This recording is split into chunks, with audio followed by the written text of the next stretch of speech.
নাশকতাকারীদের উপর গুলি করার নির্দেশ নিজের নয়, দেশের প্রচলিত পুলিশ আইনেই রয়েছে বলে দাবি করেছেন ডিএমপি কমিশনার শেখ মোহাম্মদ সাজ্জাদ আলী।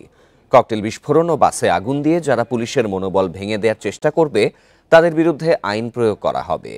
রাজধানীতে সাইবার সাপোর্ট সেন্টার উদ্বোধন অনুষ্ঠানে একথা বলেন তিনি। সম্প্রতি দেশের বিভিন্ন জায়গায় ককটেল বিস্ফোরণ, গাড়িতে অগ্নিসংযোগ সহ নানা ধরনের নাশকতা করেছে দুর্বৃত্তরা। এতে ক্ষতিগ্রস্ত হচ্ছে পুলিশ সহ সাধারণ মানুষ। আর পুলিশের মনোবল ভাঙলে অনিরাপদ হবে শহর। তাই ঢাকাবাসীর যান ও মালের নিরাপত্তা দিতে আইন প্রয়োগ করবে পুলিশ। যদি আমার অফিসারদের মনোবল ঠিক না থাকে, আপনারা দেখছেন 5ই আগস্টের পরে আমি নিজে রাত্রে দেখেছি 80 বছরের বৃদ্ধ লোককেও বাঁশের লাঠি নিয়ে মহল্লার মধ্যে মহল্লা পাহারা দিতে হচ্ছে।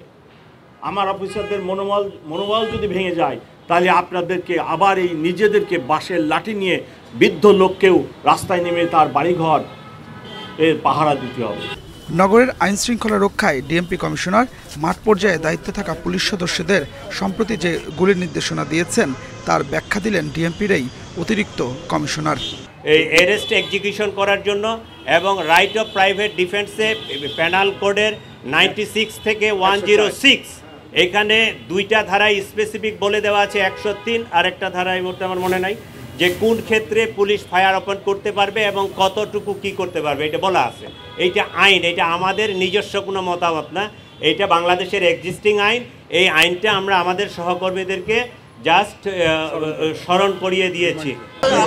সময়ের সাথে পাল্লা দিয়ে বাড়ছে সাইবার অপরাধ, তাই ভুক্তভোগীদের প্রতিকার ও অপরাধ দমনে সাপোর্ট সেন্টার উদ্বোধন করেন ডিএমপি কমিশনার। বলেন, এই সেন্টারের মাধ্যমে ভুক্তভোগীদের 24 ঘন্টায় সেবা দেওয়া হবে। Adilur Rahman, independent news, Dhaka.